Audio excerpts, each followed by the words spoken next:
Hello,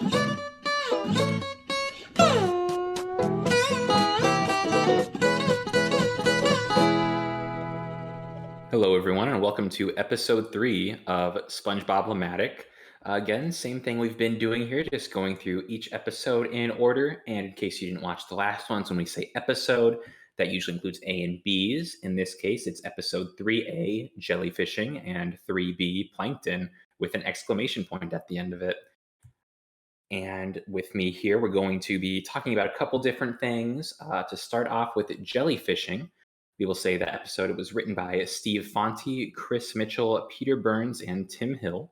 And then it was storyboarded by Steve Fonte and Chris Mitchell. I believe in the last episode, I had made note of the fact that on the writing team, there's also some of the members from the storyboard team. And yeah, it's not really that uncommon. I did do a lot of looking at that before as well. And in this case, indeed, both of the storyboarders, the storyboard director and the person just credited as storyboarder, are indeed both writers in this one. So they both definitely had an impact on the way it was going to be done. Yeah, this episode's a pretty classic one. Both of these ones from episode 3 are. I'm excited to excited to get into them.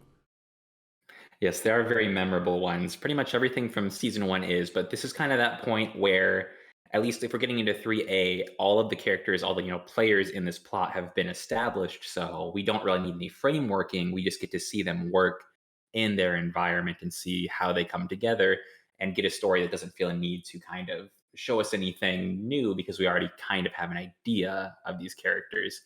Yeah, Now, if you kind of look at this one and break it down to something like Bubble Stand, which we covered last episode, it's very similar. SpongeBob and Patrick are doing their thing, and Squidward's kind of getting, it's very similar structure to that episode. mhm. And so to start off with what the plot is, so obviously the plot is going to revolve around jellyfishing. If you remember from Tea at the Tree Dome, this is something we saw SpongeBob doing at the beginning of that episode. But here, the actual concept gets a little more depth, a little more focus. One thing that should be noted is that while he might have seemed like he kind of knew what he was doing, maybe was a little more professional, had a lot of research there, we're going to see that SpongeBob, when he's with Patrick, obviously is a little less professional. It's like Patrick kind of rubs off on him in that way. But to start it off, it's basically just SpongeBob and Patrick. They're planning to go jellyfishing, and then they ask Squidward if he wants to join. But he is Squidward, so it's one of those things where Squidward doesn't want to, but he's sarcastic, and SpongeBob and Patrick aren't smart enough to know what sarcasm is. But Squidward does not remember Patrick's name, and that is probably the funniest part of the opening, in my opinion. Yeah, he says, Patrick, yeah. It's very weird because, they're the only 3 neighbors on their block, but somehow Squidward doesn't actually know Patrick. I'm not surprised that Squidward would be self-absorbed enough not to know the name of one of his 2 neighbors. Yeah, for sure. And before that scene where they talk to Squidward, there is a bit of a funny opening sequence where once SpongeBob and Patrick decide to go jellyfishing, they have like this action scene where they're like running through SpongeBob's house. They like dive into like pipes fitting their shape. So there's one big circle one for Patrick. There's one square one for SpongeBob. They go down that rope and they burn their hands and they have to like blow their hands off. And then the scene where they have to like assemble their jellyfishing nets, which I always found so satisfying as a kid when they're like they open up that closet and they like grab all the pieces and put them together. It was always really cool to me. And that's how I figured out what rope burn was, because obviously when you're a kid, you don't really go down a lot of ropes. But I was like, oh, if you go down too fast, it'll burn your skin off. Yeah. And then there's the contrasting of that because like the whole like first 30 seconds or so of the episode is this I mean it's a jokey, there's like jokey moments in there, but it's like meant to like be like this quote unquote serious action scene. And then once they get outside with their fishing nets, they they start like prancing and going la la la la la as they start jellyfishing, which is I just a would say funny contrast. the closest equivalent to jellyfishing would be probably bug catching, maybe more specifically like of a butterfly, something Yeah, along like those butterfly lines. catching. Yeah, just with the way the nets are, with the way it's a floating creature, which isn't, it's actually a little more harmful in this context than a butterfly would be, but for a normal person, it's not that big of a deal. Moving forward with the plot, when Squidward's being sarcastic and he's like, no, I'm not going to do that, essentially, he's like, yeah, next time for sure. Patrick has a comment there where it's like, maybe he doesn't like us. And SpongeBob says, no, we're his best friends, which it's funny because both of those things are mutually true. Yeah, they are his best friends, but also he doesn't like them. Yeah, it is really funny that they make that comment because usually Patrick is the oblivious one to a lot of that stuff, and SpongeBob is the one that is a little more self-aware. But in this instance, I guess like with what's actually going on, SpongeBob's usually the one that's more self-aware, and with like like interpersonal matters, I suppose Patrick's maybe the smarter one. It's just one of those things where I think SpongeBob, someone who, doesn't have a mean bone in his body, can't bring himself to believe that his neighbor actually dislikes them. Like, it's one of those things where, like, if SpongeBob processes that, he's like, oh, we're just playing around. Or it's like, oh, he's mad now, but we're friends at the end of the day. Like, I don't think SpongeBob is the type of person who could ever see someone in like a light where it's like, okay, well, we just don't get along. Yeah, for sure. And then the next sequence is when Squidward leaves. He leaves on his like bike, his like underwater bike with these weird flaps on it. And there's this really interesting like I suppose cinematic choice where you see Squidward driving down the road on his bike, and then you see a jellyfish kind of like swimming towards him, and there's this weird like quick cut of like Squidward laughing at the fact, like kind of making fun of SpongeBob and Patrick, and then there's like the jellyfish buzzing, and there's this really interesting like quick cut between the two where they're like getting closer and closer to each other, and I thought that was really interesting because it's not something you usually you don't usually see like again I suppose it would be like the editing used to like make jokes or like scenes like that in SpongeBob. Yeah, or like in children's media at all. Like, it's kind of a complicated, I guess, compositional choice, I would almost say. But there's a lot of different things you'd call that depending on what angle you want to look at it from. But I do think that it's important to note that within the context of the series, we've seen it a couple times up to now, and we will continue to see it for the foreseeable future. There is an incredibly careful balance of karma. And what we see here is when Squidward and the jellyfish collide, essentially, Squidward, he meets harm, like he accidentally kind of swallows the jellyfish, starts stinging him. He falls off a cliff and randomly explodes, which is a joke that it just hits because you don't expect it. And they kind of lean on that a couple times in early episodes, but like none of the times does it make any sense. So it always manages to hit really well. I couldn't explain it. It's one of those things that just is funny.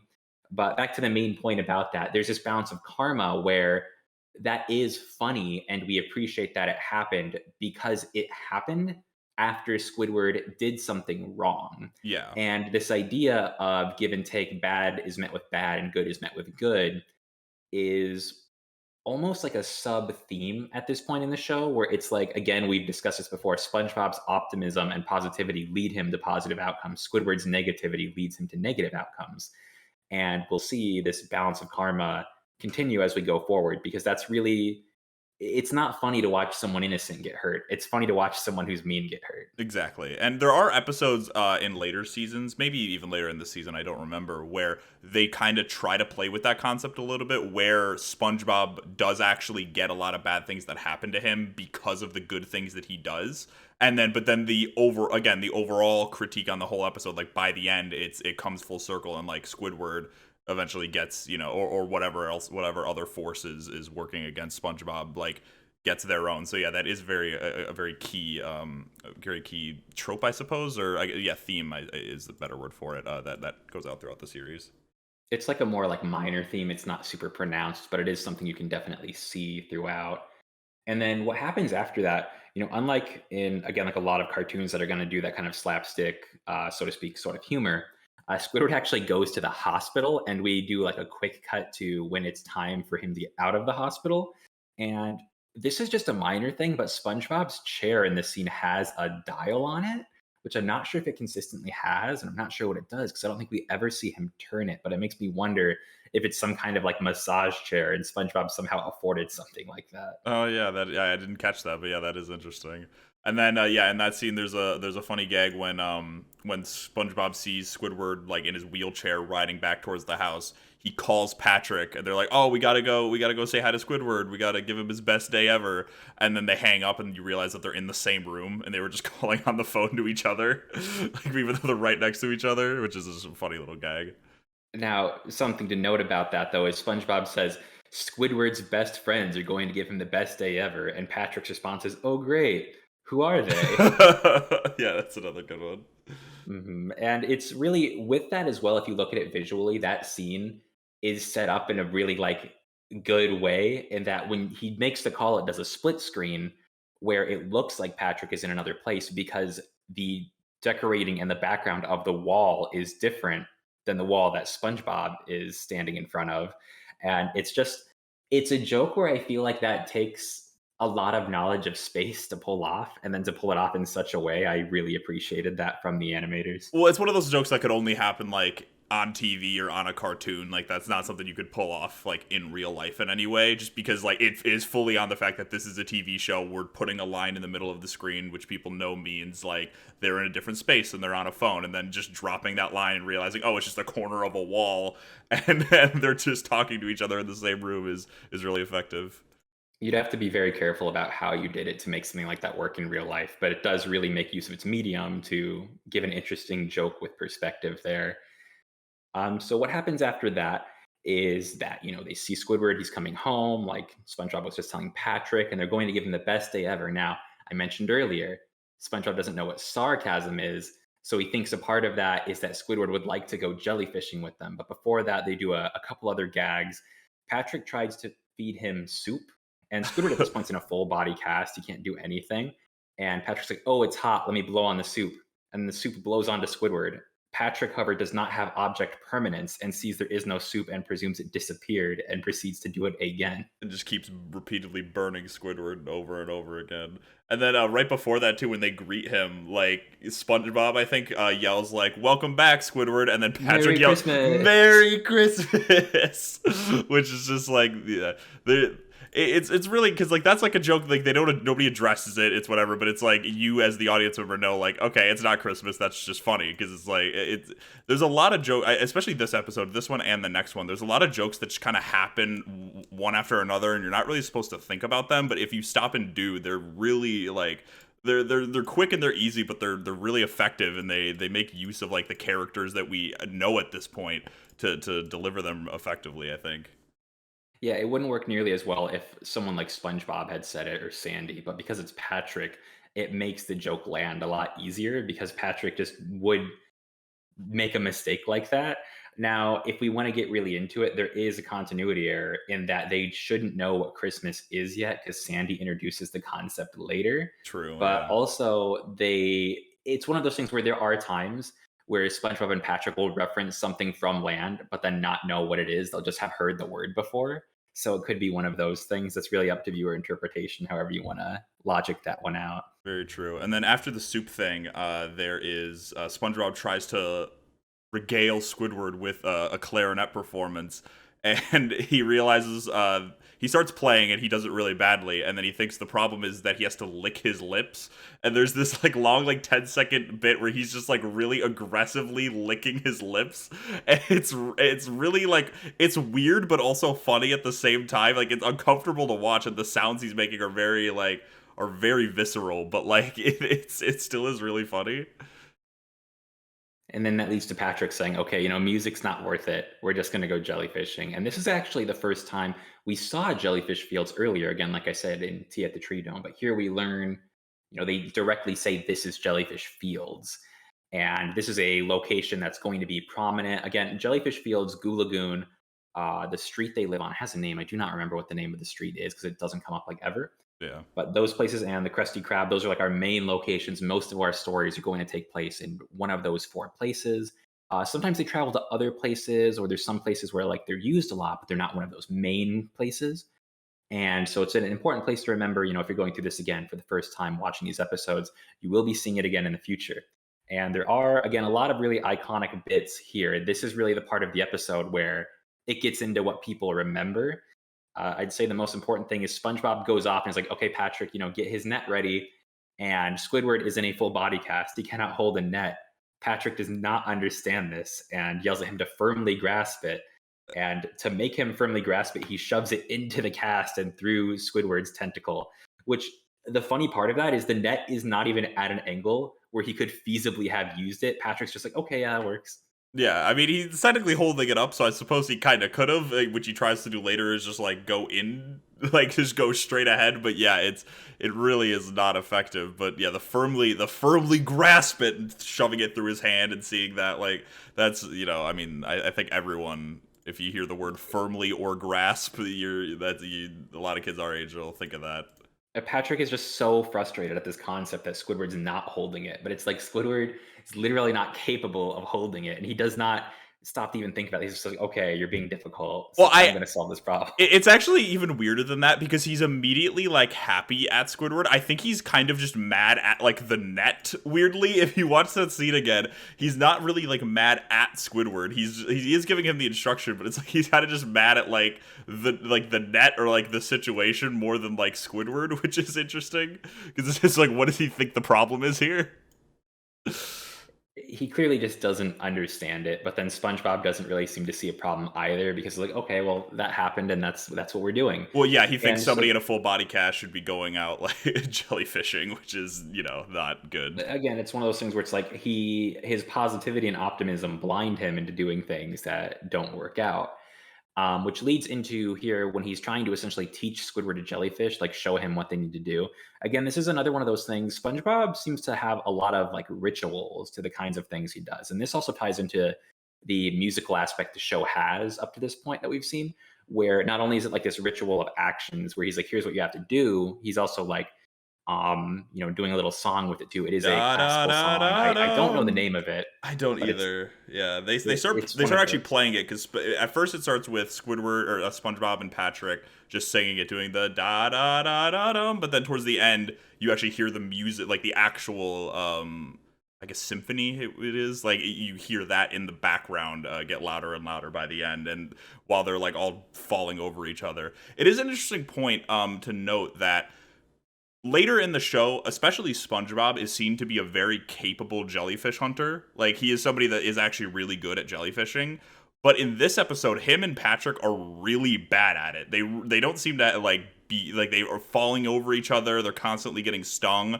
Like they seem to not be good at it at all, which is something that is, I mean, I guess not retcon because he could have just gotten better, but it's interesting to see that contrast. And I kind of mentioned that earlier too, where when SpongeBob's alone, he seems very capable, but when he's with Patrick, it's like something just changes in him where he gets swept up in Patrick's way of doing things that makes him worse at everything he's trying to do. Yeah, and then during this scene, while SpongeBob and Patrick are doing this, Squidward gets stung on the nose by just a jellyfish away from the group, and Squidward's mad at this, and he starts like following him, trying to catch him in his net, following him very slowly in his wheelchair, and we see that jellyfish lump up against a mass, which you can kind of tell right away is like a bigger jellyfish, but it doesn't seem like Squidward has noticed that, and he catches him. He just kind of puts the net over him and starts beating him up against this mass, like just has the jellyfish in the net and starts beating him up against it. And the laugh he does during this is like the through the bandages, like the is it's just really fucking sinister as he's beating him. And then eventually the mass rises to show that it's a giant jellyfish. And one of the things about that too is later on, we'll establish like a king jellyfish. I believe we see a queen jellyfish at one point as well. However, this one does not have a crown, which is a normal visual indicator of that. So this one seems to just be a giant jellyfish. So again, unlike butterfly hunting, there is a danger if they're not paying attention. And so that does obviously lead the giant jellyfish to start chasing Squidward around. But SpongeBob and Patrick, in their naivety, are like, "Oh, you got this, Squidward. You're gonna get him in your net that is 3 times smaller than him. You've got it under control." He does not have it under control, Well, as it's not we even they know. have it. It's not even like they think there's any danger. They're just like cheering him on, being like, "Yeah, Squidward!" Like they think he's just doing great, and then yeah, he gets electrocuted, and the look on SpongeBob and Patrick's face, like they both instantly recognize, like, oh, he's like dead, like he has died twice. At the beginning of the episode, he blew up, and now he he like got electrocuted, which like based on the look of it, how much like lighting was bouncing off of SpongeBob and Patrick's face, he probably would have killed him. And then we see too, after that scene, when SpongeBob and Patrick are home, they're also pretty bandaged up. And yes, they did hurt themselves before that, but it's kind of implied there that they also ended up suffering some damage from that jellyfish, which in a way, when I was talking about that balance of karma earlier, I feel like that does say something about the universe where it's like they led Squidward into a situation he didn't want to be in. And yes, Squidward's pain is his fault, but it's almost like because they kind of encouraged it, were a part of it, they also ended up suffering. But Squidward obviously suffers even worse because when he comes home, he's not even in a wheelchair anymore. Like he is even more bandaged up, even less mobile. He is just completely out of it. He's on like a hospital bed, but that is like able to be controlled electronically, like an electronic wheelchair, which is in he has an IV bag above him and stuff. He is just in even more of a bad way. And then yeah, once he arrives back home, SpongeBob and Patrick gift him the jellyfish, or a jellyfish, or maybe it's the jellyfish that stung him. It is the jellyfish, but it's also important to what happens next to realize SpongeBob and Patrick realize fault and they apologize. And part of their apology was giving him that jellyfish. But then Squidward, he is who he is. He's very vengeful. He's very angry. He turns that jellyfish back on them. He releases it. It starts to sting them. And then again, as part of this cyclist karma, the big jellyfish shows up again after I presume it's like hearing the call or like knowing somehow that the smaller jellyfish was there, then stings Squidward even harder to the point where all of his bandages burn off. Ow. Exactly, Yeah. and that's the end of the episode. And again, I do think that if you wanted to look at a cycle of karma in the show in depth, this is the episode that best shows that and how that cycle works. Again, there will be points where they break those rules. Things with this show do tend to change over time, especially with a show that's gone on for I think over 20 years now for certain. Maybe not exactly over 20 years, but it's been quite a while because I think it aired in like 1999. Yeah, I guess it would be over 20 years. God, that is so long. But at this point in the show, this episode gives you a really good idea of what the universe is about as far as what is just and what should happen to who. Yeah, it's the big like a big thing with Squidward's character throughout this whole thing is he can never win, and it's not like through the universe is against him. It's he actively tries to fight the universe, and the universe will always say no. He always tries to be mean or be arrogant or whatever, and the universe will always shoot him down when he does that. And it's in the episodes where Squidward doesn't do that, where he actually tries to be a nice person, that he is ever rewarded for what he does. And that really just goes to show again the philosophy of the show about what does it mean to be like Squidward? What does it mean to be like SpongeBob? What should you take out of this? What is there to be seen? What kind of lesson is there? And that about wraps it up for 3A. Again, jellyfishing, it's a very straightforward episode where it shows you a lot about the universe, but in and of itself, it is, a simplistic story that's there to be funny and entertain. Did you have anything else you wanted to mention on it before we move on? Yeah, real quick, just like I feel like when we talked about Bubble Stand before, I think the theme of like karma and stuff like that was there for sure. But this episode, they're kind of like, and not in a bad way, but they are pushing it in your face a lot more. Like in that episode, it took a while for the things that Squidward was doing to catch up with him, and like this is like right in your face. Like he does something mean, something bad happens. He does something mean, something bad happens almost instantaneously, which I think it's not bad to do, and I think it makes it actually a little bit funny, or makes it a lot funnier. But yeah, I think there are times where the themes are a bit more heavy-handed, like in this episode, but that doesn't necessarily make it a bad thing. It's just they're trying to make sure, again, especially since kids are going to be watching this, like, hey, like they are trying to teach them something, even if it's not like an education, like an actual like academic lesson or something like that. And even outside of teaching morals, it's one of those things where being able to see the direct cause and effect makes you more able to appreciate the effect. So they can get away with punishing Squidward a lot more times in ridiculous ways because Squidward keeps deserving it. They don't have to necessarily like build it up and have an ending payoff, so long as they make that like a balancing act where it's like A leads to B, B happens because of A, and we have that consistent back and forth. For sure, for sure. All right, then. So to move on to 3B, which is plankton with an exclamation point at the end of that. So you're supposed to scream it, you see. Before we talk about, exactly, yes. Before we talk about the episode itself, what I will note here is in the DVD collections, there is commentary from staff on certain episodes. Not every episode has one. There's actually very few episodes that have this commentary. However, 3B is the very first episode to get this. Now, I will go over the audio commentary first because a lot of the points I have to say about it aren't directly correlated to the events of the episode, but they are just important backing information. One thing to keep in mind too is because this was part of a DVD collection, this was recorded quite a bit farther into the series. So if you listen to it yourself, they might say things where it's like, oh, this is always happening, or this character is like this. And you might not have picked up on that yet because we're still so early in. But again, that's just because this was made a little bit later. This wasn't made the same time they made the episode. And the people, so I made sure to say commentary and not necessarily director's commentary, as most would say, because this is actually by the voice actors. The people involved in it are SpongeBob, Patrick, Squidward, Sandy, much like the Blink 182 song.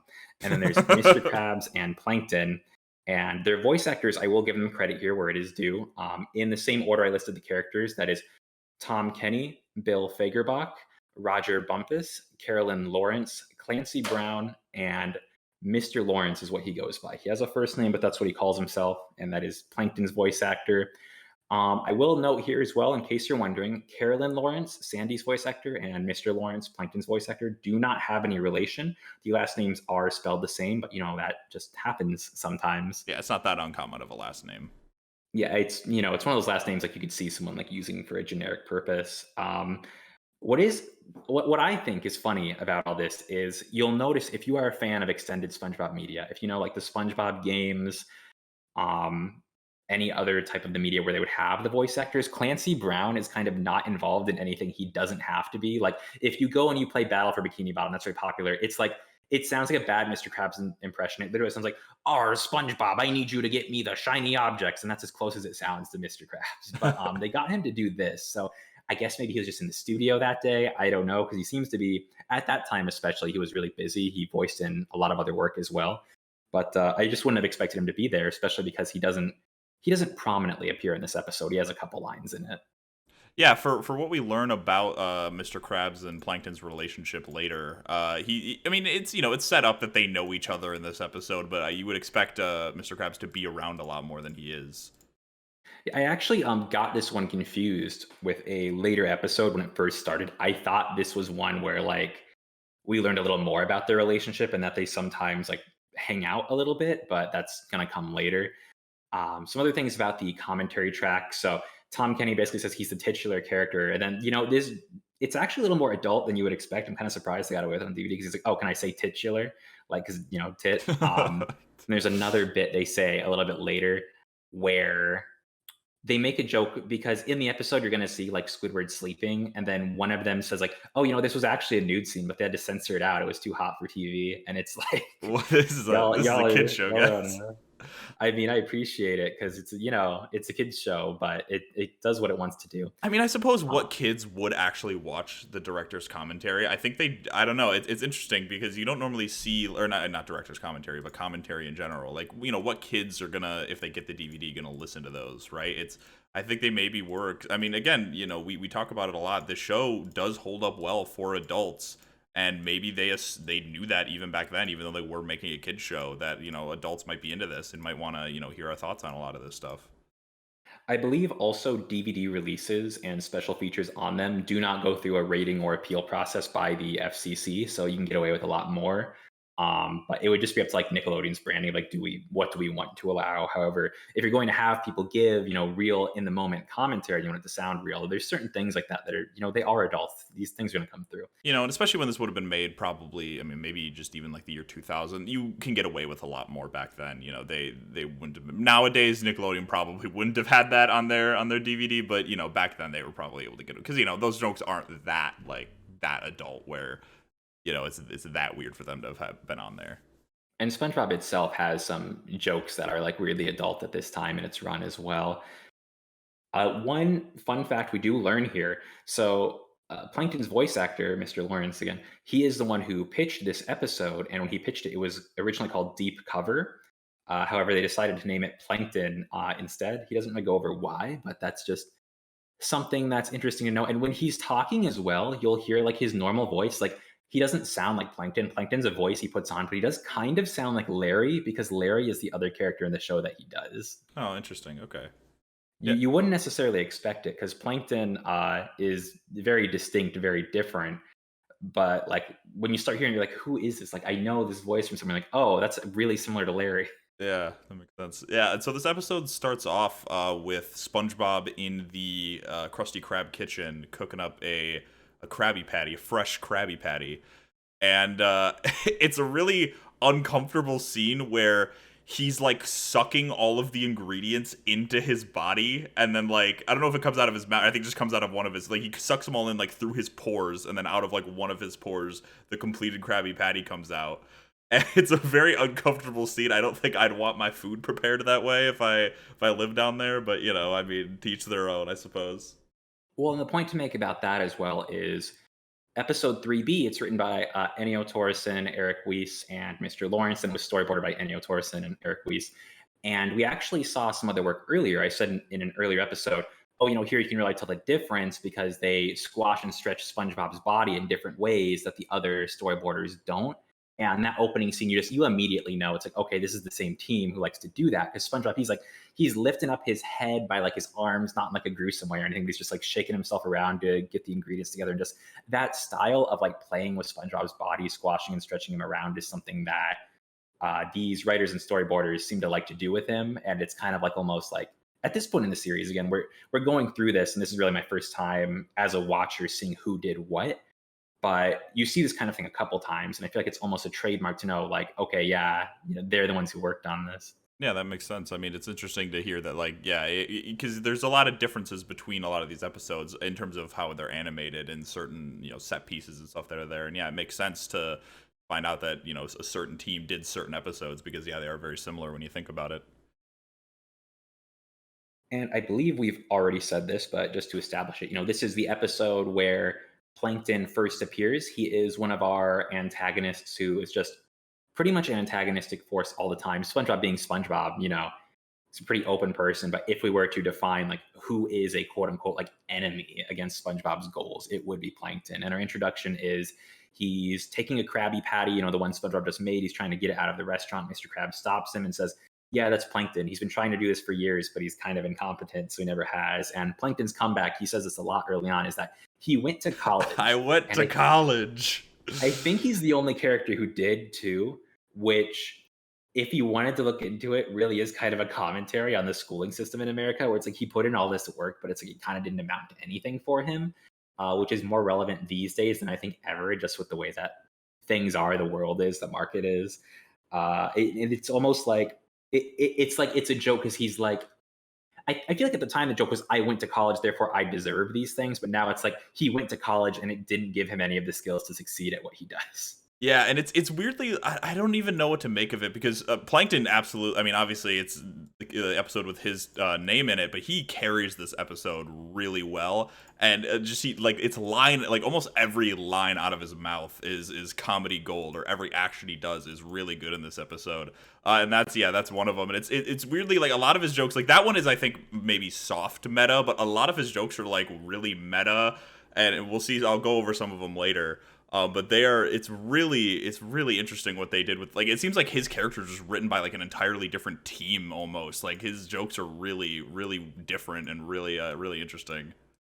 And the weird thing to think about too, once you know it, is that originally, Mr. Lawrence applied to be SpongeBob's voice, doing the Plankton voice. So there is a universe out there in which SpongeBob's like, "I'm ready, I'm ready." Yeah, that would have been odd. Wow, that would have been quite different. But here, it's funny because the first thing we see, SpongeBob, again, we've said a million times, he's positive, he's naive, he's optimistic. However, Plankton gets SpongeBob alone when SpongeBob's going home from work, and he's like, "Hey, we're friends, right?" No. Yeah, SpongeBob's like, no. And it's like because they literally haven't met. They like met that day. Yeah, it's because SpongeBob tries to make friends with everyone that he meets, but because again he respects Mr. Krabs so much that I think Mr. Krabs is like, this is a bad guy, and I think that SpongeBob immediately was like, okay, this is somebody that I don't trust. I immediately saw someone doing something bad and was told they are bad. They are not friends. I honestly don't. Seeing him do something bad, I don't think would have bothered him. It was. I think it's honestly just because Mr. Krabs is like, yes, he's a bad guy. He's like, oh, okay. regardless of being the bad guy, he claims, "Oh, my birthday's coming up, and because we're friends now, I got you a gift." And he tries to give him a golden spatula, but the secret is SpongeBob does not need the golden spatulas in order to progress in his life in the main series. So, He does not, but also very interesting, or not very interesting, funny is when he when he gives SpongeBob the spatula, he says, I got you a gift. I keep it in my secret compartment." And he starts like digging around like behind him, implying that he pulls the spatula out of his ass. Which is the thing that lends credence to that is every single time we see Plankton's back until the end of this scene, his ass is visibly drawn. Yeah, for sure. And then it is. And then once he pulls it out, instead of like, it's this golden, like beautiful golden spatula, and you would normally think in a thing like there would be like a little like twinkling noise or something like that, but Patrick or Plankton actually he goes shing, sparkle, sparkle, like with his mouth. And that's just another example of like how meta his character is. Yeah, and that might be part of the reason too. The voice actor, he said he pushed for as many Plankton episodes as possible because Plankton's just a fun character to work with because he gets to do things like that. And then even like so SpongeBob's like, "No, I'm not gonna help you," and he walks away. And Plankton's like, "You're gonna help me whether you like it or not." And just out of nowhere, he pulls out a gramophone with Yeah. just villain music playing. And it's funny because again, in the director's commentary, there's a moment where Tom Kenny says, I love the fact that we use record players in this show." His direct quote there is, "Kids will know what record players are just from this show." Now, if we think about that, at that time, record players were something they had fallen out of style. Now, how ironic is it that vinyl is a lot more back in style and It, has been like the it last is, couple yeah. years Especially among from younger the people as well. generation that would have seen that? That is, yeah, that is strange. So Uh, you have to wonder if there's a little psyop going on there. You see, Tom Kenny had it planned the whole time. there was another little joke there before the gramophone scene where Plankton asks SpongeBob, or he's going to ask SpongeBob, because he's like, "Hey, I got you a gift, now get me something for my birthday." And he says, "Can you think of what I want?" And SpongeBob goes, "A booster seat." And Plankton goes, "Booster seat, hot dog." It's like, because he is short, and that would be something that Plankton's stature is something that gets brought up a lot with his character. He's very insecure about it, so that's a funny little. And it's not really addressed in this episode at all, like outside of that line. But everything else. But it's funny that's a little call, or I guess a call forward to future scenes with him. And then after that, we do see so SpongeBob, he's going to sleep. It's the end of the night. Plankton comes into his house. For other characters, you might ask, how did they break in? But he is like less than 2 inches tall. So it's Yeah. one of those things where it's like, okay, he's like actually hiding in SpongeBob's bed already by the time we're established there. And then he's like, "Oh, I am going to make you give it to me whether you like it or not." And he tries to play his record player again, but we find out he had it flipped to the B side. And the B side of his dramatic music is letters of the alphabet.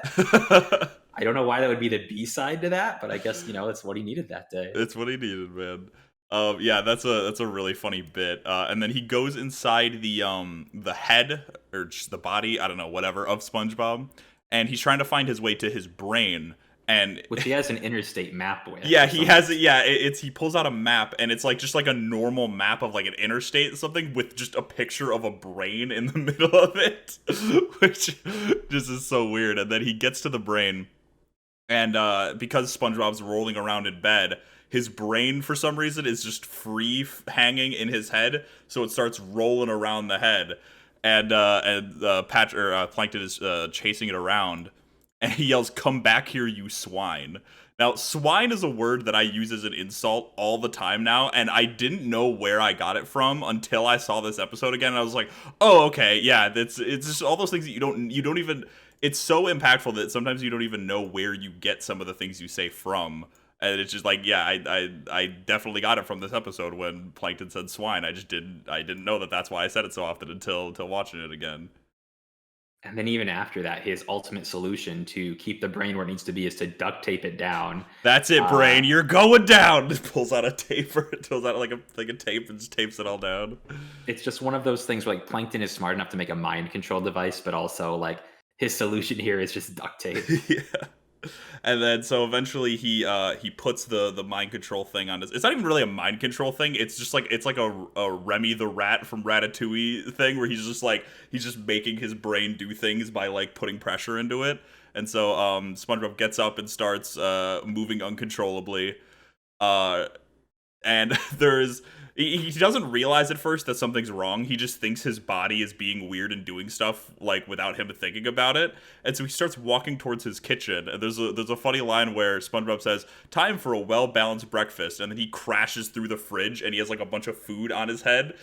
He's like balancing on his head and he's like, "This isn't what I had in mind." And that's just like I don't think I had ever recognized that joke before until watching it again, but it's just like all the little like this episode is just chock full of them. Like every line is either a really direct or clever joke. It's one of those things where, like, when you're young enough that you don't catch the, like, verbal tics and jokes in something like Rugrats, where it's like, "Oh, they're saying it wrong, that's the joke." Like, you're obviously not gonna catch the wordplay of well-balanced breakfast, but when you look back at it as an adult, that's, again, one of those things where it's like the humor styling allows you to enjoy it because it's like, "Oh, that's funny," in a way that took, like, a not a lot of thought, obviously, but it's like, you have to understand it. And in that sense, it's one of those psychological things. Like if the brain has to make a connection that it wasn't expecting, it will find that more humorous. Yeah, And for then sure. the next thing happens, he's like, okay, got to put on my pants, walks past them, and guess I'm not wearing pants today. Like SpongeBob still has not realized there's a problem. He's just like, I guess my body does not want to wear pants, and that's what the world's going to deal with. He doesn't really see a problem with. I mean, he's kind of like a little bit nervous, but he doesn't really seem like it's that big of a deal. He just doesn't know what's going on. Which I guess if that started happening to you, your first thought wouldn't be I'm being mind controlled, I suppose. But yeah, it's strange. Well, and that's the thing is like he doesn't realize it until Gary, his pet snail. I don't think we've mentioned that, but he has a snail that it's essentially a cat. It meows and it doesn't really talk. But Gary, he meows like tell him like, "Hey, you're being controlled." And that's when SpongeBob's like, "Oh my god, I'm being controlled." Yeah, it's kind of a it's one of those, we see this a lot, especially in animation, where a character doesn't have an actual voice that we can understand, but the characters themselves can understand them. So Gary is that SpongeBob seems to completely understand Gary when he talks. And then we see so he's continuing to be controlled. He's walking through Plankton. Is just cutting through buildings, piloting him like a fucking Megazord. And then we cut into Squidward's house now. Squidward normally only wears a shirt, but he is not wearing it in bed. So Squidward apparently sleeps naked, and at this moment, that's the canon to it. That gets retconned later. They make him wear pajamas, but at this time, he sleeps naked. And he's like, "SpongeBob, what are you doing in my house?" And then Plankton, he's controlling SpongeBob, takes control of his voice, and is like, "Shut up! You are a mediocre clarinet player at best, and you are not worth existence." And Squidward is so destroyed by that, he just passes out on the spot. Which at this point he understands that like he doesn't like SpongeBob and he doesn't really respect him, but he doesn't know that that's not SpongeBob. So he thinks it's SpongeBob saying that to him, and that just destroys him as a person. And it gets like, I mean, I guess it shows how fragile Squidward's ego is, but somebody that he doesn't even really respect telling him that he's a mediocre clarinet player at best just ruins his life. Yeah, it's like I feel like in his heart of hearts, he probably knows that. But for someone like SpongeBob to say it is going to hit a lot harder because SpongeBob would not say that. Then we see, there's a couple other like visual gags. SpongeBob runs into Patrick's house and Patrick is balanced on his head. Now, we don't know whether it is SpongeBob consciously or Plankton who decided to do this, but they just throw Patrick. Like Patrick just gets thrown back to his house. A part of me wants to believe that's SpongeBob, who was like, "This is an inconvenience." Well, and then there was a little funny thing that I noticed again until this watch around where he like Patrick gets flung and he's like his point because he's a starfish gets stuck in the ground. It does like a little like boing, and then like after he settles, Patrick just goes, oh, like makes like a weirdly like sexual noise, implying that he really liked what happened there, which is really weird. Yeah, I don't know if that's supposed to be him like snoring or like what that noise was supposed to be, but it is definitely It there. was it was very distinctly a pleasurable noise, which is very uncomfortable to me. Yeah, and then from there, he basically Plankton's goal is to get the Krabby Patty so he can get the recipe and copy it at his restaurant, which is across the street. We're introduced to here. It's called the Chum Bucket, and we see it's more of like a sci-fi like lab than a restaurant. And we do see his lab, meaning his dog, and then Yeah, we see his laboratory. it that is this is the one that I've said a couple times in this episode that there were jokes that I didn't get. This is the one that I'm most ashamed by. That he said, "This is my lab." He walks through the door and there's like a dog on a screen that you see running around, and I didn't get. It's like, oh yeah, that's just like a Labrador. Okay, yeah, I somehow didn't get that until now. Yeah, that Uh, one's on you. yeah, that was definitely on me. And then yeah, and he goes, "This is my laboratory." It's God, it's a good joke. I'm glad I know it now because it's really funny. It is. It's one of those keystone jokes of early SpongeBob. And what it leads into is another thing that became kind of popular as a meme later. So Plankton has an analyzer, and he's like, here's what it does. He drops a piece of seaweed in it, and it's like it analyzes the components, and it's 50% sea, 50% weed. That is what it They is. either knew what they were doing or aged very well. Yeah. And then after that, Plankton is going to make SpongeBob, who he's controlling, drop the Krabby Patty. But then SpongeBob starts to apologize to people in his life that he's going to be letting down. Mr. Krabs, Squidward, and then he apologizes. But then he says, "Most of all, to you, little Krabby Patty," and starts like describing how good it is. And then Plankton gets like actually like he starts salivating. This is something he does earlier in the episode too when SpongeBob's talking about the Krabby Patty. But he's salivating and clearly really into it, like almost like he's horny for the Krabby Patty. And then he jumps out of SpongeBob's head, not wanting to drop it in. He wants to eat it himself with a fork and knife. And then he bounces off of the Krabby Patty into the analyzer. And the classic Plankton 1% evil 99% hot gas is a is a really funny bit. And that's where the episode ends. SpongeBob can just go home because he's not being controlled by Plankton anymore. But one thing that you might have noticed as we're describing that or as we're watching it is this episode in a lot of ways is very different than the other ones. We could say that the general plots of SpongeBob are very humanistic. They're about like problems and feelings that you would have about situations. But whenever it's plankton centric, and again, this is part of like probably why they wanted to do more plankton episodes, is they get to break from that and just do something like crazier with like a kind of sci-fi tilt to it, where it's just like they can break all of the rules and just have something like, okay, brain control is just going to be what happens this time. Yeah, they clearly tried to keep themselves grounded for other episodes. I mean, grounded quote unquote for this show. But yeah, these episodes are where they really can be creative and do what they want. And they also set up, there's this. I mean, this is the first time we see Plankton in the show, who becomes a very staple character. This is the first time I think, because I don't think it's ever really established before this, that Krabby Patties, at least we don't really get this from anyone other than the perspective of Plankton, but Krabby Patties and therefore the Krusty Krab is like really popular. It's apparently like the best sandwich ever. And we kind of get that, you could say like, oh well, the nematodes or the anchovies from the first episode kind of indicate that, but I think that's more just it was the gag there was like, oh, there's a ton of customers to this restaurant. But this is the first time we get the indication that the Krusty Krab is actually a really good restaurant and really popular. That is true, and we haven't like really established that yet. But we do have a whole episode later and a lot of other plot lines that do revolve around the idea that the Krusty Krab is the most popular restaurant because the Krabby Patty is like the best food under the sea. And then therefore it And makes sense for Plankton's character to his whole thing to be wanting to steal the Krabby Patty secret formula. exactly, and there's even more backstory to that way, way, way later, Yeah, down the way. that's But yeah, multiple seasons from now. where we're at now, that's kind of just what it is. We're also introduced not by name, but Plankton's computer. We don't really know this at this point, but she has consciousness, and Plankton considers her to be his wife, and her name is Karen. A fun fact about her: Karen is voiced by. Her name is Jill Talley, and she is Tom Kenny's wife. But the name Karen actually comes from Steven Hillenburg's wife. So it's like that's kind of weird. Yeah, I guess it's just the cross between the two wives. I suppose they were maybe Yeah, trying to come up I'm with a not character. sure if like there was anything intentional there, if like that's just how it worked out. But I thought that was certainly an interesting thing to bring up. So that complete computer voice, 50% C, 50% weed. She in and of herself is her own independent character who will show up from time to time. Yeah, I wonder if by this episode they had that in mind, or I assume they didn't because I feel like they would have maybe established that a little bit more. But I mean, it makes sense because they kind of need a character for Plankton to bounce off of when he's alone, or I mean, he's technically not alone because he's with Karen, but like when he's not interacting with Mr. Krabs or SpongeBob or any of them. So it makes sense that she eventually just becomes an actual character.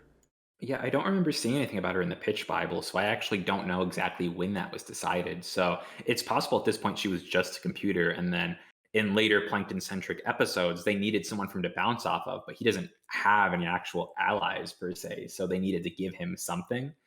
And maybe that is why. That's kind of speculation on that.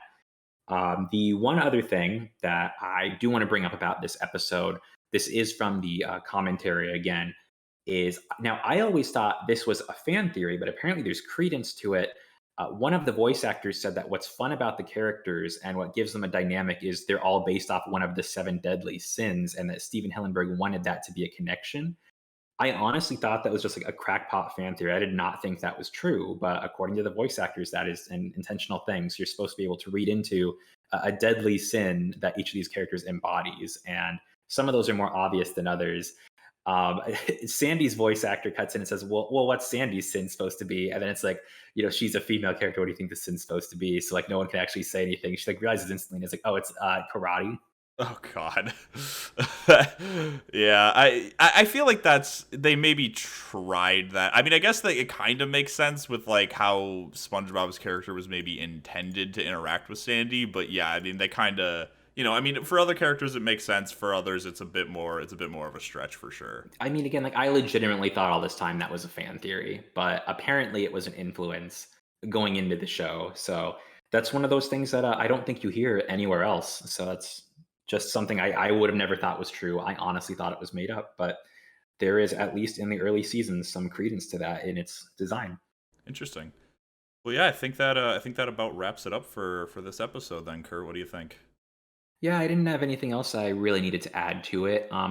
Again, definitely, it's good episode to watch. 3A and 3B both. They're very iconic, and the if you can get your hands as well on the audio commentary, people have uploaded it online. I think it's an interesting listen. You get a lot of back and forth. You really get to see how these voice actors interact with each other, what the kind of vibe probably is at this time, like around the, like, probably not the office per se, but when they run into each other doing these takes. And it's very real, it's very human, and it's one of those things about this show where it's like you can see something different in it that's probably not there today in the same way, just because time changes things. But as someone who's grown up with the show, it feels very good and very interesting to hear them talk about how they felt about the show at this time.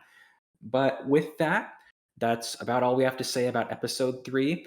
If you have any thoughts or any comments about that, we do have a couple different ways to be contacted. We've opened up a Twitter that is under SB-Lematic. Spongebob-Lematic was unfortunately one too long. Sorry, that's SB-Lematic cast, like podcast at the end there. But yeah, if you want to follow our Twitter, if you like this, we'll be posting updates there. You want to shout at us, want to say like, "Hey, I think this about this episode," or "You should like bring up this." We're always open to hearing from people who are interested, and we would love to see you back here again next week. Yeah, and also we have started a YouTube channel as well, so that is going to be Spongebob-Lematic Cast on YouTube, and then also our audio podcasts on Spotify, Apple Music, and Google Podcasts. So Considering you're already listening to this on one, you're not obligated to listen on the others. But if it's more convenient to switch around, I know I like YouTube playlists a little better just because of the way they work, but that's just me. You listen where you want to listen. We'll do our best to entertain there. all right, see you everybody. And we will see you next time.